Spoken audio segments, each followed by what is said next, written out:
Under Labor Premier Jacinta Allan's leadership, Victoria is in the midst of a crime crisis. Despite having banned machetes, the criminals are still using them. They must have forgotten to put them in the safe disposal bins. For example, last month, the ABC reported 3 teenagers injured in attack involving machete outside Luna Park in St Kilda. But don't worry, just a few days later, grow up fast. Magistrates release men after Luna Park machete brawl. You know, criminals who are willing to use illegal weapons to attack people are certainly not going to reoffend now. Now that they've faced a magistrate, they've realised the errors of their ways and will become upstanding, law-abiding members of the community. End sarcasm. According to the article, there were 2 magistrates involved, Felicity Broughton and Pauline Spencer. One of the offenders, Mr Mazrawi, was suspected by police of holding a machete to a woman's neck in a separate incident. Prosecutors said Mr Mazrawi was a danger to the community and had a history of carrying weapons. But never fear, Magistrate Broughton agreed to release him on bail. The other 2 offenders were brothers Muhammad and Abdurrahman Khan. But don't worry, Magistrate Spencer agreed to release the Khan brothers on bail, on one condition. She urged the brothers to stay clear of knife crime. Ah, that's a relief, she told them. Now that the brothers are released and told not to use machetes again, all is right in the world. End further sarcasm. So obviously, Victoria Police are doing their job by catching violent offenders, but unfortunately, the courts just release them back into the community, and we wonder why there's a crime crisis.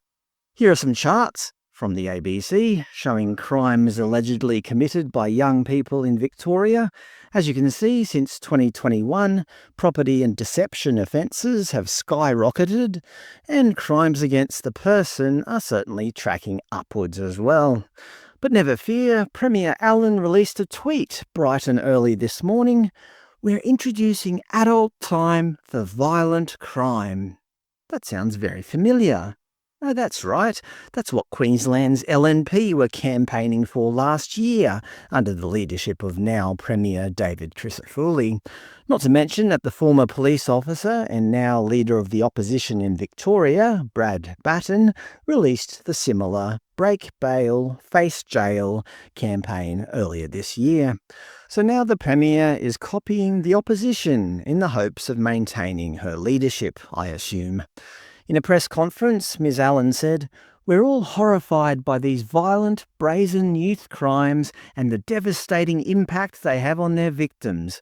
There are too many victims and not enough consequences. It's why Victoria will introduce adult time for violent crime, where the courts will treat children who commit these crimes like adults, where jail will be more likely and sentences will be longer."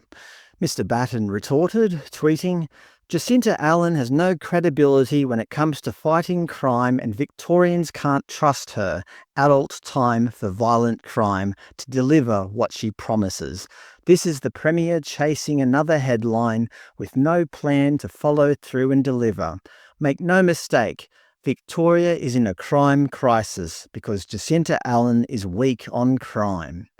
Of course, the ABC played up the "won't somebody please think of the children" trope, reporting possible life sentences for children under Victorian crime crackdown, noting that the proposed laws will apply for children aged 14 and over who commit serious violent crimes. In the article, they note that under current laws, the maximum jail sentence that can be imposed in the Children's Court for any offence is 3 years. So if these new laws get passed, the county court, which hears adult cases, can impose jail sentences of up to 25 years for violent crimes. So a 14-year-old who decides to attack somebody with a machete during a home invasion could potentially be sent away to prison until they're 39. Whether that's how it will play out or not, I don't know. Of course, the ABC interviewed a whole bunch of people who disagree with the proposed changes, including Victorian Aboriginal Legal Service CEO Narita Waite, who said, It's clear that the Allan Labor government is competing on cruelty with other governments, and I would say it's winning. We are a state now that is unforgiving, unflinching, and decides that if a child makes a serious mistake, they therefore forfeit their life. It's a shame on the government, it's a shame on the Premier, and it's a shame on the Cabinet for allowing their leader to push this agenda on our children. I'm losing faith in them. Lawyer Monique Hurley of the Human Rights Law Centre said, "Children deserve care, not cages and adult prison sentences. The Allan government's proposed laws will condemn children as young as 14 to irreversible harm and an incredibly bleak future behind bars. In an alarming race to the bottom, the Allan government is copying the Crisafulli government's harmful youth justice laws in Queensland, laws so extreme that they required Queensland's own human rights protections to be overridden."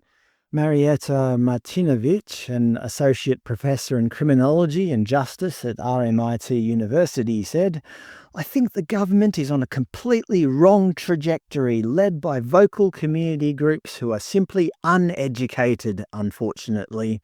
There's a lot of evidence available that says their brains are not formed. They're much more susceptible to peer group pressure. They may not have positive role models. Recidivism rates just skyrocket. Amongst young people who've been in custody, there's something like 80% within 2 years that come back into custody.